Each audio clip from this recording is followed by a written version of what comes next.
Hello, I'm Amari Jones, and welcome to Caffeine TV, your daily video news brief. Here to take you through 3 headline numbers in just 3 minutes, giving you a different take on everything from housing policy to the Real Housewives. The first number up today is 4. That's the number of people in the Brooklyn Nets' Barclays Center last night with royal titles, but only 2 were royal for real. Yes, there was King James and Queen Bey and Jay-Z. I don't know what his royal title is, but only their Royal Highnesses Prince William and Catherine, the Duchess of Cambridge, will sit on a real throne one day. Now, the future King and Queen of England are here in order to promote diplomatic relations between our two countries, but also to promote nonprofit causes which are close to their hearts. As a matter of fact, last night's event was to promote an alliance between the NBA and a nonprofit backed by Prince William, which fights against the illegal trafficking and slaughtering of endangered species. While earlier in the day, Catherine was with New York City's First Lady, Michelle McCray, at an early childhood center where the children thought that they were going to meet Princess Elsa from Frozen, but as soon as Catherine showed up, let it go and embraced her, even as her husband met with President Obama earlier in the day. Now, 2 things struck me about these 2 sets of royals, one American, one British. The first is that the American ones were all black, and they were self-made quite clearly, while the British ones aren't. But it's also the case that while the American royals are working for themselves, the British royals are actually busily working for other people.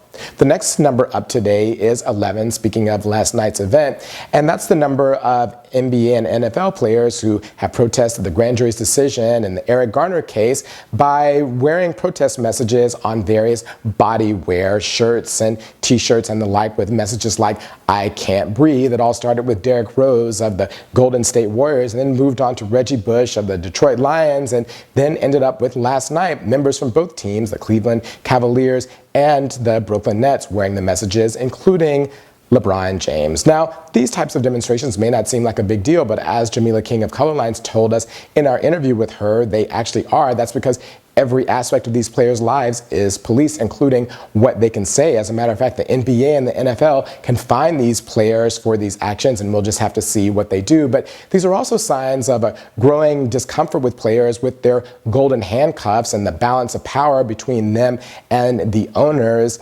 As a matter of fact, there are a series of contract negotiations coming up, and we'll just have to see whether or not this restlessness plays out. But it's unlikely that the agitation of players is likely to end anytime soon. The next number up today is 3, which is perhaps the 3rd night is the charm for Berkeley. Last night, the Eric Garner protests there were relatively peaceful after 2 nights of violence on Saturday and Sunday with looting and burning and the like. But the question is why? It's so confusing.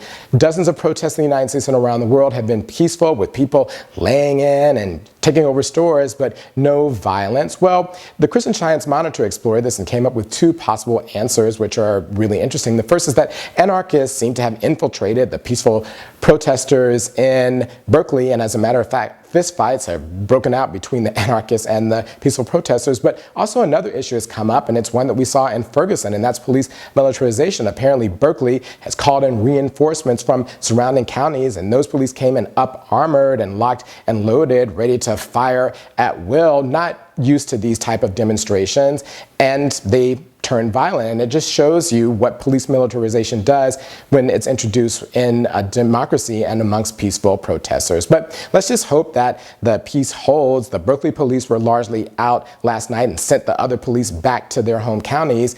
And so all we can do is just hope that the peace does indeed hold, because that's what Eric Garner's family has asked for.